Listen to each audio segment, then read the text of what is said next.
یہ وہ جگہ ہے جہاں پر 4 معصوم شہریوں کو کشمالہ طارق کی گاڑی نے کچل دیا۔ یہاں سے عقب میں اگر آپ کو دکھاؤں تو وہ سامنے سگنل ہے، سگنل سے یہاں جس جگہ میں کھڑا ہوں 25 سے 30 میٹر کا فاصلہ ہے۔ وہ گاڑی ایک موٹر سائیکل سوار کو، مہران گاڑی کو ٹکر مارنے کے بعد موٹر سائیکل سوار کو کچلتے ہوئے یہاں تک لائی۔ یہاں پر ابھی بھی خون پڑا ہوا ہے۔ سوچئے کتنی تیز رفتاری سے وہ گاڑی آ رہی تھی۔ ایئرپورٹ سے گاڑی تیز رفتاری سے آ رہی تھی، اس نے اسلام آباد کی طرف آگے جانا تھا۔ یہ وہ جگہ ہے اسلام آباد سے جب آپ ایئرپورٹ کی طرف جاتے ہیں، اس طرف گاڑی نے یہاں پر سگنل کھل گیا، یہاں انہوں نے ٹرن لینا تھا۔ جو ہی یہ آگے یہاں پر G11 کی طرف مڑے، اسی دوران سامنے سے آ رہی تھی گاڑی، اس نے ٹکر لگائی، وہاں پر مہران کار کو ٹکر لگائی، بائک کو گھسیٹتے ہوئے یہاں تک پہنچے۔ یہ اس کا منظر ہے۔ جس وقت یہاں پر پہنچے، اس معصوم کا یہ خون یہاں پر پڑا ہوا ہے، یہاں پر گاڑی کے ٹکڑے ہیں۔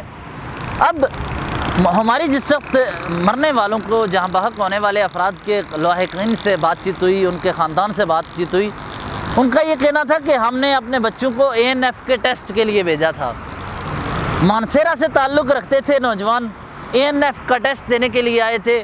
وہ نوجوان اپنے چراغوں میں لوگ کی لگن لے کر اسلام آباد میں وفاق میں حکمرانوں کے پاس آئے، یہاں پر اپنے مستقبل کی راہوں کو سنوارنے کے لیے آئے، لیکن ان کے ساتھ کیا ہوا؟ یہ حادثہ پیش آیا، تیز رفتاری کے باعث پیش آیا۔ اب FIR درج ہوئی ہے، کشمالہ طارق کے بیٹے کو انوالو کیا ہے۔ یہاں پر عینی شاہدین سے ہم نے بات کی، عینی شاہدین کا یہ کہنا ہے کہ جس وقت یہ حادثہ ہوا، اس کے بعد پولیس سے رابطہ کیا، پولیس نہ پہنچی، حالانکہ جس جگہ پہ میں موجود ہوں وہ سامنے یہاں پر پولیس کی چیک پوسٹ ہے، یہاں سے 3 منٹ کے فاصلے پر پولیس ہے، لیکن پولیس نہ پہنچی۔ پھر انہوں نے کال کی 15 پہ، آئی ایمبولینس یہاں سے لے کر گئی، لیکن یہاں پر تیز رفتاری کے حوالے سے ہمیں قوانین بنانے ہوں گے، CCTV فوٹیجز کو دیکھنا ہوگا کہ ملوث کون ہے۔ گھر سے ڈرائیور کو بلایا گیا، ڈرائیور کو پولیس کے حوالے کیا گیا اور پھر انہیں گھر جانے کی اجازت دی گئی۔ یہاں پر شہریوں کا رویہ جو تھا اس کے حوالے سے بات کرنے بہت ضروری ہے۔ شہریوں نے اس وقت موبائل کے ذریعے ویڈیو بنائی، موبائل کے ذریعے ویڈیو بنا کر پوری قوم کو بتایا۔ اور اس کے ساتھ ہی میں آپ کو یہ بتانا چاہتا ہوں کہ لاہور میں بھی ایک ایسا ہی واقعہ پیش آیا تھا کہ عام شہریوں نے موبائل فوٹیج بنائی اور پورے ملک میں سے آوازیں اٹھنا شروع ہو گئیں کہ تیز رفتاری کے باعث ایسے واقعات پیش نہ آئیں۔ سیف سٹی پروجیکٹ کے تحت ہر مرتبہ کہا جاتا ہے کیمرے خراب ہیں، کوئی بھی بڑا سانحہ، کوئی بھی بڑا واقعہ، کیمرے خراب ہوتے ہیں۔ اس واقعے کو کیس سٹڈی کے طور پر لیتے ہوئے منطقی انجام تک پہنچانا ہوگا، اور منطقی انجام تک پہنچانے سے قبل آپ سوچیں ذرا۔ میں نے مانسیرا سے جو نوجوان ٹیسٹ دینے کے لیے ANF کے لیے آئے تھے، ان کے لواحقین سے بات کی۔ ان کا یہ کہنا تھا کہ میں نے ایک والدہ سے جب میری بات ہوئی، ان کا یہ کہنا تھا کہ قرآن پاک کے سائے تلے ہم نے جس وقت بچے کو گھر سے روانہ کیا تو روایت ہے وہاں پر کہ قرآن پاک سر کے اوپر رکھتے ہیں، نکالتے ہیں بچوں کو، تو میں نے اس لیے بھیجا تھا کہ اس کا مستقبل بہتر ہو، وہ ٹیسٹ دینے کے لیے گیا تھا، لیکن یہاں پر اس حادثے کا شکار ہو گیا۔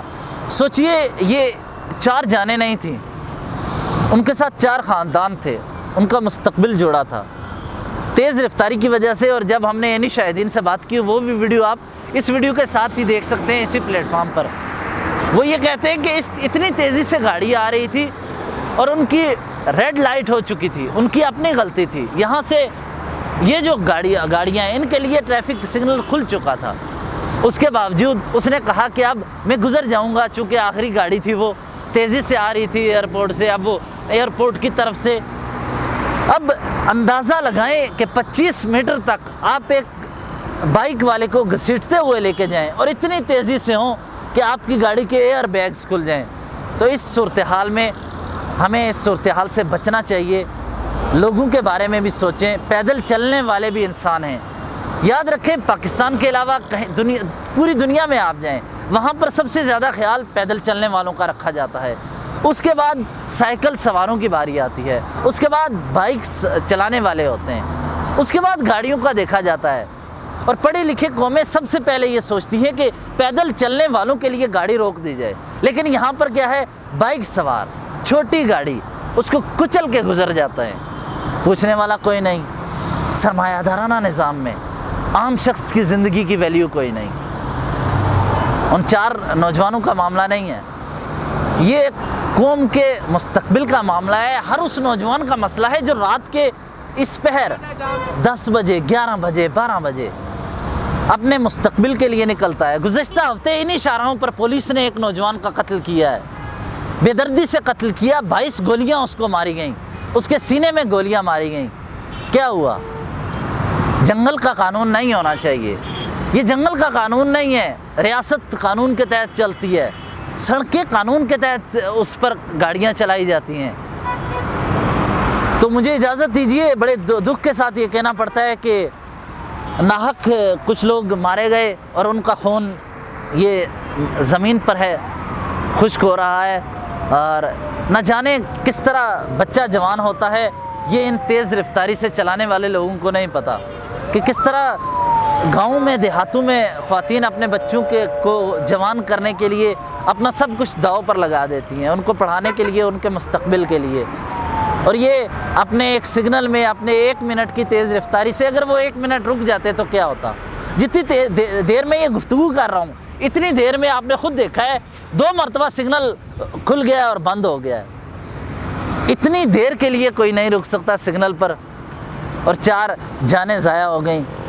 4 نوجوان، 4 بوڑھے والدین کا سہارا ہوگا، وہ اپنے بڑھاپے کا سہارا ان بچوں کو سمجھ رہے ہوں گے. افسوس اسے کہنا پڑ رہا ہے کہ قوانین پہ عمل نہیں ہو رہا. مجھے اجازت دیجیے، امید ہے کہ انتظامیہ اور ادارے اس بات کا نوٹس لیتے ہوئے سزائیں دیں گے.